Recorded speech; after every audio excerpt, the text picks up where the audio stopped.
hapa ni wakati wa kuzungumza.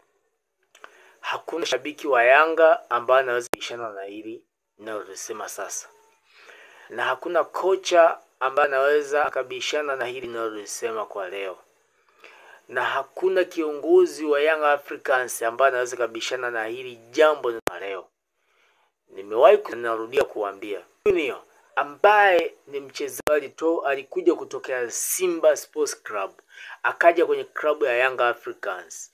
Kwenye namba ile anayoicheza ni mtu ambaye ni muhimu sana, ni mtu ambaye anaipenda Young Africans, ni mtu ambaye ana vibe ya kwa mashabiki wa Africans, na ni mchezaji muhimu. Sema kwenye namba ile asiwa na kosa hata kidogo.